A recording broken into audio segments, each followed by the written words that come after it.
Hello po guys, nagbabalik po ako. Galing lang po ako sa school and heto po. Ito po yung ginamit ko shirt ko.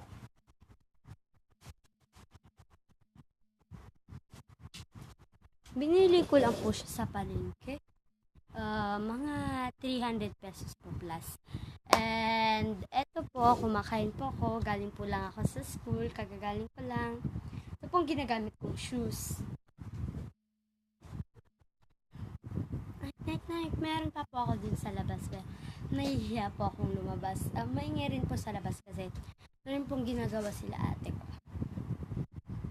And kasama ko rin po yung bag kong umuwi. Kinakamusta po kayo? Meron po akong binili dito.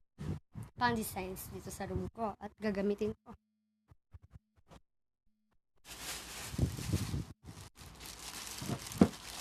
Ito yung sinasabi ko sa inyo.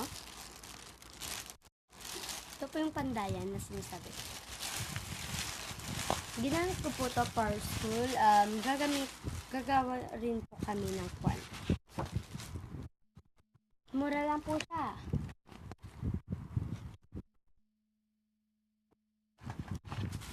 And susunod po ay stick. Dun po sa Pandayan, kapag bumibili po kayo is may libre po sila mga razors, sticks, glue bands, meron po silang binibigay. Susunod po is eto. Squeeze Me. Ang cute niyo po, oh. Dalawa na po siya, bale 12 pesos lang po siya at meron na po siyang pandikit. Maganda po to sa mga gustong magpa-designs. Tsaka ang susunod rin po ay meron na naman. So dalawa na po ang aking mga ganto. Marami po ako sa school ganto kasi pinapagawan kami ng teacher namin na maganda. Susunod po ay bumili na rin po ako ng ating brush para po wala po tayong gagamitin. Wala po kasi akong ginagamit na brush for makeups dito. So, bumili na po ako. Ito po only 12 pesos. So, gusto ko sa Pandayan kasi may mga mura, may mga mahal. So, buksan na po natin ito. So, buksan na po natin.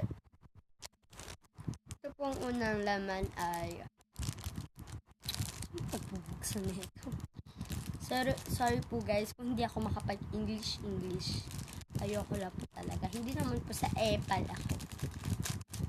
Kaya ayoko po siyang gawin kasi para po hindi nila masabihan ako mga epals na feeling ko mag-English ako, wrong grammars po ako.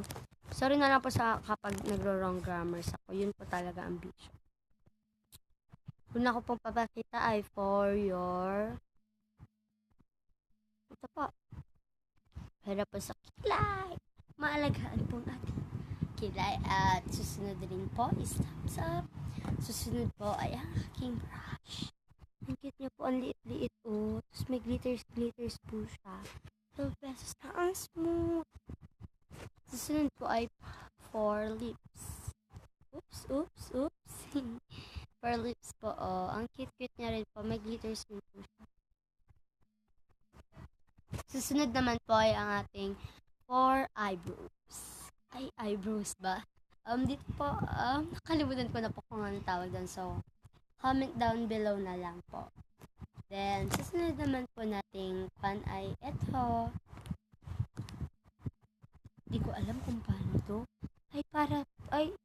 Sabihin nyo po kung para saan to kasi hindi ko po alam kung paano gamitin ito.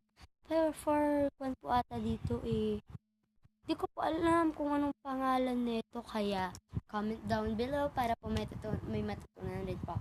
At saka isa pa po na ginagamit ko sa school is ito pong headband ko na super cute.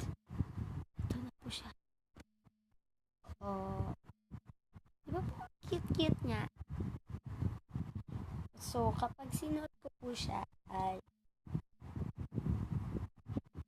So, kaya po kapag ako nag-school, eto po sinusuot ko. Tsaka, meron pa po akong isa, pero naiwan ko po sa school. And, babalikan po natin yung mga gamit ko pa, diba? And, susunod ko pong ipapakita sa inyo. Sana po wag po kayong magreklamo. So, comment down below na lang po yung mga sinasabi ko. So, bye-bye!